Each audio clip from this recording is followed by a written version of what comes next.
మెదక్ జిల్లా చేగుంట అంబేద్కర్ విగ్రహం దగ్గర సిఐటియు జిల్లా కార్యదర్శి బాలమణి ఆధ్వర్యంలో ధర్నా నిర్వహించారు. అనంతరం అంబేద్కర్ విగ్రహానికి పూలమాలలు వేసి నివాళులర్పించారు. మీడియా సమావేశంలో మాట్లాడుతూ రాష్ట్ర ప్రభుత్వం ఇప్పటికైనా కార్మికుల వేతనాలు చెల్లించాలని కోరారు. ఈ కార్యక్రమంలో మండల సిఐటియు అధ్యక్షులు కార్మికులు పాల్గొన్నారు.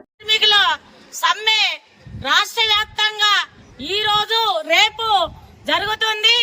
ఈ ప్రభుత్వానికి ఇంద్రా పార్క్ దగ్గర ధర్నా చేస్తే మరి సిగ్గు లేకుండా అరెస్టులు చేపించింది. మరి ఈ గ్రామ పంచాయతీ కార్మికులు పొద్దున లేస్తే సాయంత్రం వరకు మురికి నెత్తిపోస్తారు. ఒక ఇంట్లో మురిగిపోతే వాళ్ళంతటా వాళ్ళు తీసుకోరు, కానీ వీళ్ళు తీసుకుంటారు. వీళ్ళు మనుషులు కారా అని చెప్పి నేను అడుగుతున్నా. అంటే వాళ్ళకో రక్తం ఉంది, వీళ్ళకో రక్తం ఉందా?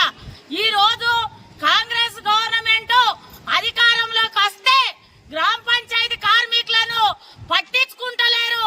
మేము పట్టించుకుంటాము, కనీస వేతనం ఇస్తాము, రెగ్యులర్ చేస్తాము, ఈఎస్ఐ కల్పిస్తాము, పిఎఫ్ కల్పిస్తా అన్న రేవంత్ రెడ్డి ఈ రోజు వాళ్ళది కనీసం అసెంబ్లీలో కూడా మాట్లాడతలేరు. ఇది ఎంతవరకు అని చెప్పి మేము అడుగుతున్నాం. ఈ రోజు రేపటి వరకల్లా గ్రామ పంచాయతీ కార్మికుల వేతనాలు వెయ్యకపోతే ఇంకా శాశ్వతంగా సమ్మెకు దిగుతాము. ఎవరు అడ్డొచ్చినా అడ్డుకోవడానికి సిద్ధంగా ఉన్నాం, ఎదిరించడానికి సిద్ధంగా ఉన్నాం.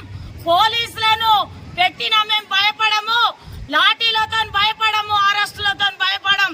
వెంటనే పెండింగ్లున్న వేతనాలు ఇప్పుడు అసెంబ్లీలో చర్చ జరిపి ఖచ్చితంగా వీళ్ళకి జీతాలు పెంచాలి. సౌకర్యాలు కల్పించకపోతే వెంటనే మళ్ళా సమ్మెకి వెళ్తామని చెప్పి సిఐటిగా హెచ్చరిక చేస్తున్నా.